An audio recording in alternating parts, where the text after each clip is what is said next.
ഈ ക്രിസ്മസ് വെക്കേഷന് നമ്മൾ കൊച്ചിയിൽ നിന്ന് കണ്ണൂർ പയ്യന്നൂരിലോട്ട് പോയിട്ടുണ്ടായിരുന്നു മക്കളൊക്കെ ആയിട്ട്. നമ്മൾ ഫാമിലി ആയിട്ട് നമ്മുടെ ഫ്രണ്ട്സ് ഉണ്ടായിരുന്നു അവിടെ. അവർ ഡൽഹിയിൽ നിന്ന് ലീവിന് വന്നതാണ്. അപ്പോൾ അവരും നമ്മൾ ഒരുമിച്ചാണ് ഈ കവ്വായി ബാക്ക് വാട്ടേഴ്സ് എന്ന് പറഞ്ഞിട്ട് ഇവിടെ പോയിട്ടുണ്ടായിരുന്നു. അപ്പം നമ്മളെല്ലാവരും ആദ്യമായിട്ടാണ് പോകുന്നത്. ആർക്കും ഒരു ഐഡിയ ഉണ്ടായില്ല. ധ്രുവിൻ്റെ വായിലെല്ലാം ഉപ്പുവെള്ളം തെറിച്ചിട്ടുണ്ടായിരുന്നു ബാക്കിലിരുന്നിട്ട്. അപ്പം നമ്മൾ വിചാരിച്ചെന്താണ്, നമ്മൾ ഇതുപോലെ സ്പീഡ് ബോട്ടിംഗ് ഒക്കെ ചെയ്ത് നമ്മളെ തിരിച്ചങ്ങ് കൊണ്ടുവിടും, അത്രേ ഉള്ളൂ സംഭവം എന്നാണ് വിചാരിച്ച് പോയത്.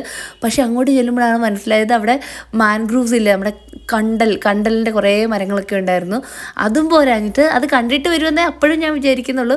പിന്നെ മനസ്സിലായി അവിടെ അതുപോലെ കുറേ ആൾക്കാർ ഇറങ്ങി നിൽപ്പുണ്ട്. അപ്പം നമ്മളെ അവിടെ ഇറക്കി നമുക്ക് എത്ര നേരം വേണേലും അവിടെ നിന്ന് എൻജോയ് ചെയ്തിട്ട് തിരിച്ച് വരാം കേട്ടോ. അപ്പോൾ കുറേ പേര് റീൽസും കാര്യങ്ങളൊക്കെ എടുക്കുന്നുണ്ടായിരുന്നു. നമുക്ക് ഒരു പ്ലാനും ഇല്ലായിരുന്നു. അതുകൊണ്ട് നമ്മൾ പിന്നെ കുട്ടിപ്പെട്ട ആളെല്ലാം ഭയങ്കര ഹാപ്പി ആയിട്ടുണ്ടായിരുന്നു വെള്ളത്തിൽ കളിക്കാൻ വേണ്ടിയിട്ട്. അങ്ങനെ നമ്മൾ കുറേ നേരം അവിടെ നിന്നു. അപ്പോഴത്തേക്ക് ഇരുട്ടാനും തുടങ്ങിയിട്ടുണ്ടായിരുന്നു, സദ്യ ആവുന്നുണ്ടായിരുന്നു. അവിടെ നമുക്ക് ജെല്ലി ഫിഷിനെയൊക്കെ കണ്ടിട്ടുണ്ടായിരുന്നു. അതിനെ നമുക്ക് പിടിക്കാൻ പറ്റുന്നുണ്ടായില്ല, ചളുപുളുന്നുണ്ടായിരുന്നു. അങ്ങനെ അതൊക്കെ കണ്ടിട്ട് തിരിച്ചു വന്നു. അപ്പോൾ അത്രയേ ഉള്ളൂ, ബൈ.